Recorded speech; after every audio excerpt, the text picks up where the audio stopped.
Vivendo em Casa, nós estamos na série Para Terminar Bem, e hoje com a ênfase em reparando perdas. Nós vivemos pequenas perdas todos os dias. Elas são inevitáveis.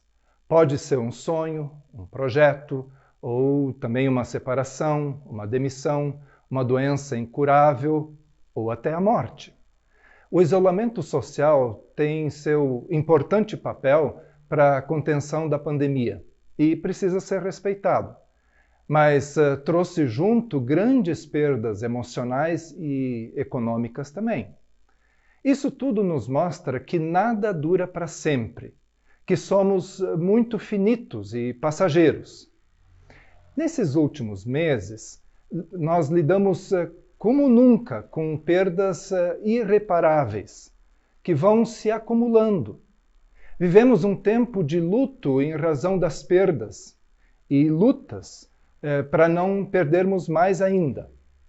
Mesmo que a todo momento acontecem perdas, também pessoas conhecidas, dói muito perder um parente ou um amigo. Sonhos e projetos se vão. Parece que nós estamos num pesadelo do qual é impossível a gente fugir. Em 2020, nós ouvimos sobre a morte todos os dias. Nessa semana, eu perdi um tio meu, de repente. Só nesse ano, já morreram mais de 55 milhões de pessoas no mundo. Um aumento sobre 2019, em grande parte por causa do coronavírus. É um momento delicado, sim. A vida precisa continuar. Mas como? Além dos casos, você já se perguntou o que seria a morte? Para Platão, o homem e a realidade são divididos em corpo e alma, que são dois mundos. Para ele, o mundo sensível que vivemos é apenas temporal, mutável e uma cópia imperfeita do mundo das ideias, que só pode ser alcançado pela alma. Nossa alma estava lá no mundo perfeito, eterno, imutável das ideias. Mas quando nascemos, ela é aprisionada pelo corpo. Só quando morremos, a nossa alma se liberta da matéria e volta para o mundo das ideias. Para esses filósofos idealistas, a morte não existe.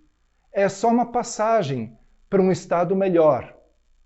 E esse estado que é desejável. Mas existe uma outra linha baseada em pensadores bem materialistas como Aristóteles, Epicuro e Nietzsche. Para eles, só existe um mundo e nada mais. Epicuro chega a afirmar que quando a morte chega, nós já não estamos mais aqui. E por não termos mais sensações, não temos mais como sentir a morte. Dessa forma, a morte não existe para esses pensadores materialistas. Diante do que a gente vê e ouve todos os dias, eu não consigo concordar com essas duas linhas filosóficas, que são diferentes e que concluem que a morte não existe. A não ser que essa conclusão se entenda como a escuridão, que então também não existe. Por quê? Porque é a ausência de luz. Nesse raciocínio, a morte é a não-vida, que dá valor à vida. Mas como ela pode dar sentido à vida? A vida é única e só damos valor para a vida porque a gente sabe que ela é finita. Pois é, né? Esse assunto é profundo, complicado. Eu já disse aqui que nós vamos pegar alguns lances da história do Natal nos nossos temas. Então, mesmo que deitado numa manjedoura, Jesus nasceu. Mas naqueles dias havia um rei tirano, louco, Herodes, que era tão cruel que dizimou a sua própria família. Ele ouviu do nascimento de um menino, que seria o Salvador, e temendo perder o trono, mandou matar em Belém e nos arredores todos os meninos com menos de 2 anos de idade. E aí, o evangelista Mateus nos diz: ouviu-se um som em Ramá, de choro e muito lamento. Os seus filhos se foram, estão mortos e enterrados. É a vida de Jesus enfrentando a morte e reparando perdas em pleno Natal. Em torno de 700 anos antes, Ezequias começou a reinar em Judá, aos 25 anos de idade. E isso numa época em que grande parte do Reino do Norte, Israel, já tinha sido levado cativo pelos assírios. Assim, era um período de opressão e muita insegurança, com perspectivas de um futuro que era deprimente. Ezequias cresceu num ambiente desumano, porque o seu pai, Acás, era tão perverso que queimou filhos seus em altares pagãos. Ainda assim, diz no segundo livro de Reis, Ezequias confiava plenamente no Eterno, o Deus de Israel. Não houve outro rei igual a ele, nem antes, nem depois. Ezequias foi um homem fantástico que pôs em ordem todo o reino e transformou uma nação que estava decadente e falida, e transformou em poderosa econômica, política, social, militar e espiritualmente falando. Conforme esse mesmo livro de 2 Reis, Ezequias tem boas lições para nos dar. A primeira: ninguém precisa ser moldado pelo seu meio. A segunda: não precisamos seguir o mau exemplo familiar. A terceira: não precisamos parar por faltar boa referência dos de fora. A quarta: a idolatria e o sincretismo religioso causa perdição ao povo. E a quinta: mesmo desesperado, é melhor confiar em Deus. Apesar de ser um sucesso lá fora, em casa, as coisas não iam bem para Ezequias, inclusive pelo diagnóstico de uma doença mortal. A sua fidelidade a Deus seria recompensada não com a ausência de problemas, mas com uma morte precoce. Em desespero, ele ora e Deus vai acrescentar a ele 15 anos de vida. E Deus também manda dizer por intermédio do profeta Isaías: põe em ordem a tua casa, porque certamente morrerás e não viverás. Apesar do tempo extra de vida que teve, Ezequias cometeu 3 grandes erros nessa tarefa. Ele convidou estranhos da Babilônia para dentro da sua casa. Que burrice! Eles cobiçaram todas as riquezas do rei e do seu reino.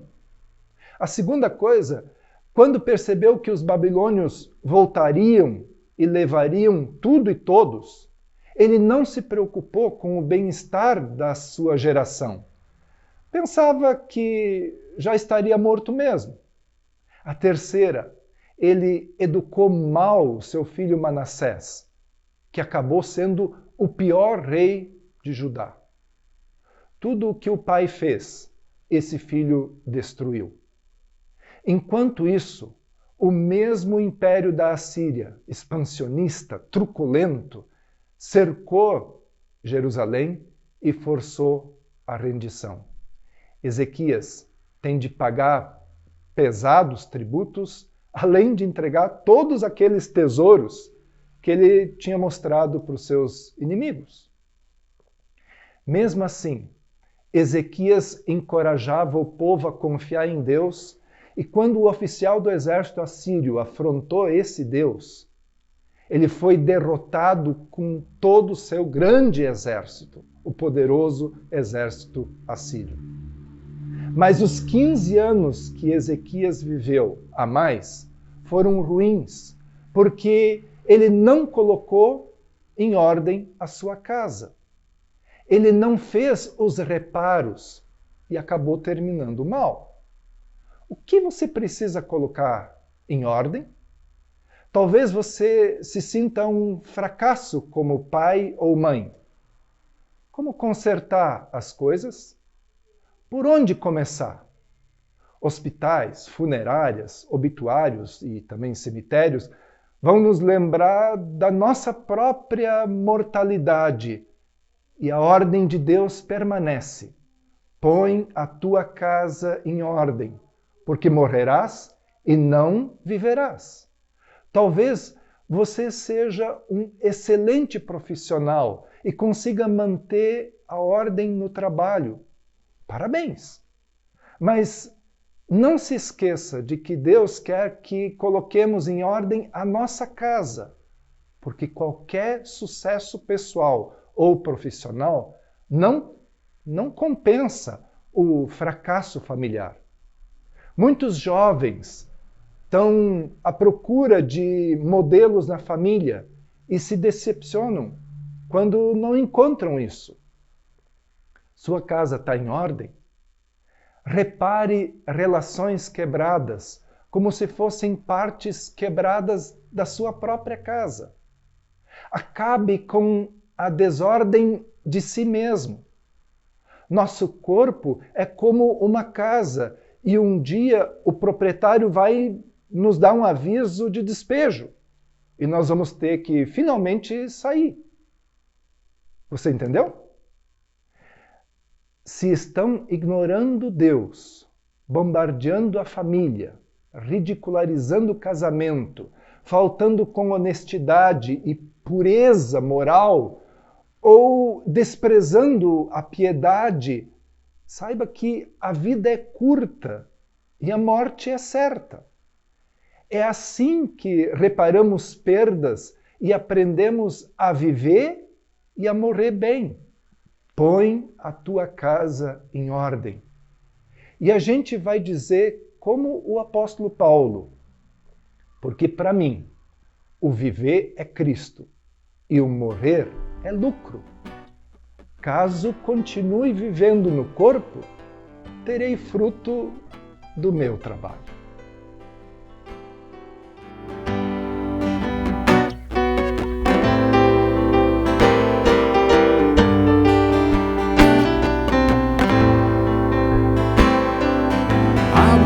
Sob o mesmo teto todo dia, tudo outra vez.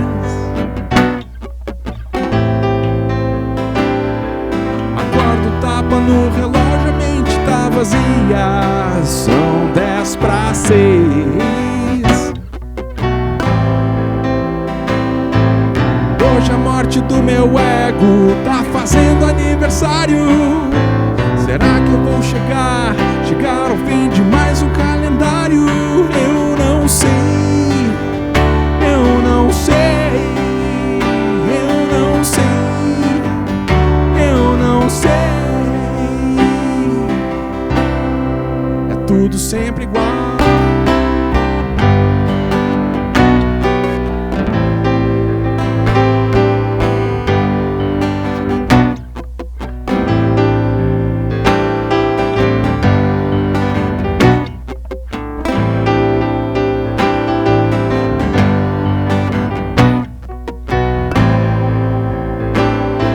Disseram que o teu amor é novo a cada dia. Eu pensei,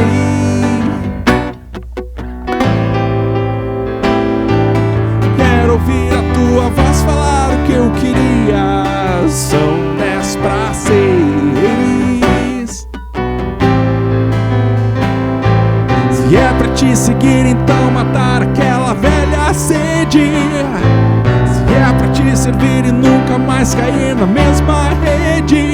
Eu vou, eu vou, eu vou, eu vou.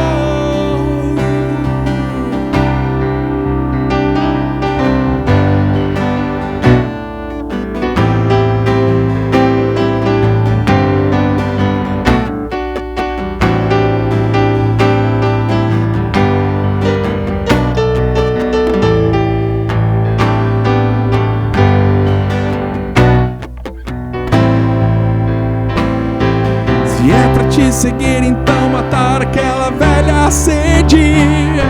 Se é pra te servir e nunca mais cair na mesma rede. Eu vou, eu vou, eu vou, eu vou te seguir.